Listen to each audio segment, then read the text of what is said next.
করে আসছেন এবং দীর্ঘদিন ধরে রাজনীতি করে আসছেন এবং যারা এই কর্মী সভার মূল বক্তা হচ্ছেন তারাই আজকে এখানে বক্তব্য রাখবেন। আমরা মহানগর নেতৃবৃন্দ আমরা এখানে এসেছি 40 নম্বর ওয়ার্ড যুবদলকে সাংগঠনিকভাবে কিভাবে আরো শক্তিশালী করা যায়, সাংগঠনিকভাবে ঢেলে সাজানো যায়, আপনাদের মতামতের ভিত্তিতে আমরা আগামী দিনে 40 নম্বর ওয়ার্ড যুবদলের নেতৃত্ব আপনাদের হাতে আমরা তুলে দেব। সেই লক্ষ্যে আপনারা বক্তব্য রাখবেন। নিতে প্রস্তুত? আপনারা কি সকলে ঐক্যবদ্ধ থাকবেন? জনাব তারেক রহমানের নেতৃত্বে ঐক্যবদ্ধ থাকবেন? দেশ নেত্রী বেগম খালেদা জিয়ার নেতৃত্বে ঐক্যবদ্ধ থাকবেন? যদি ঐক্যবদ্ধ থাকেন তাহলে কিন্তু সকলে কাঁধে কাঁধ মিলিয়ে মতভেদ পার্থক্য দূর করে ঐক্যবদ্ধ থাকতে হবে। সংগ্রামী নেতৃবৃন্দ, আমি আমার বক্তব্য বেশি দীর্ঘ কিছু উপদেষ্টাদের কথা শুনে মনে হচ্ছে আমরা গাঙ্গের জলে ভেসে এসেছি। আমরা কি গাঙ্গের জলে ভেসে এসেছি? দীর্ঘ 17টি বছর আমরা আন্দোলন করেছি, সংগ্রাম করেছি।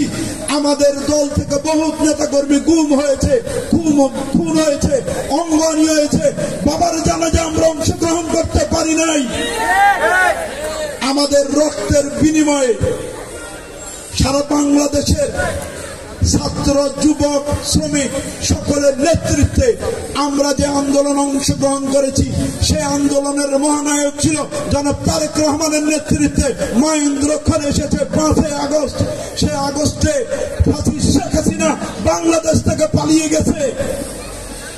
প্রকৃতির নিরম প্রতিশোধ দেশ নেত্রী একজন কি করলো, কার্গো বিমানে, মালবাহী বিমানে দেশ ছেড়েছে, আর একজন রাষ্ট্রীয় সম্মানে লক্ষ লক্ষ লোকের দাঁড়িয়ে যাকে শ্রদ্ধা জানিয়ে যিনি বিদায় দিয়েছে সে দেশ নেত্রী বেগম খালেদা জিয়া।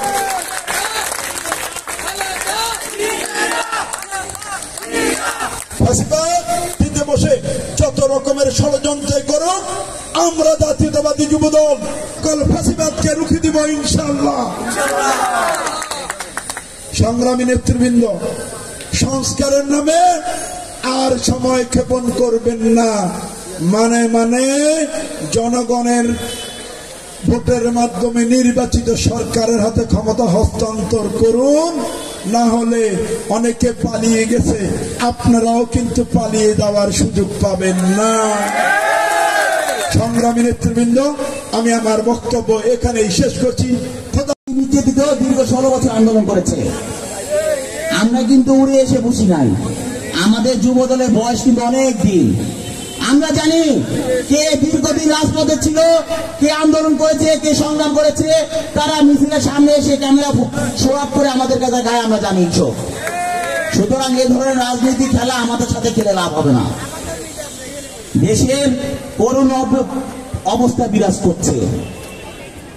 এই বছর শুরু হয়েছে আলটিমেটাম দিয়ে, শুধু আলটিমেটাম। কিছু হলে আলটিমেটাম দেয়।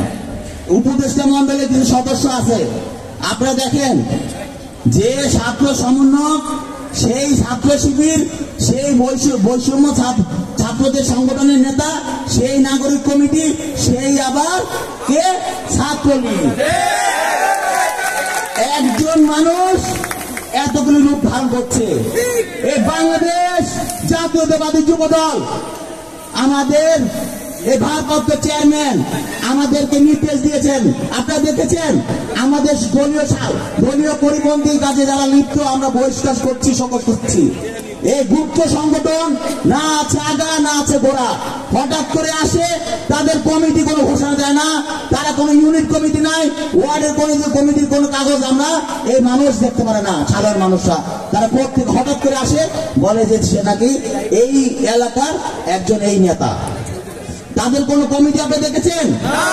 গুপ্ত সংগঠন তারা করে, হঠাৎ করে উড়ে এসে জুড়ে বসে এরা নাকি এখন সংগঠনের নেতা। এই যে ছাত্রলীগের ভুলপুর সংগঠনের নাম দিয়ে নেতা কর্মীরা হঠাৎ করে তাদের এই যে এইসব কমিটিতে আবির্ভাব হচ্ছে। ছাত্রলীগ এতদিন করেছে, এখন শুধু তারা নাকি অন্য সংগঠনের নেতা। এরাই বিভিন্ন এলাকায় ডাকাতি করছে, এলাকার পরিবেশ পরিস্থিতি নষ্ট করছে এরাই।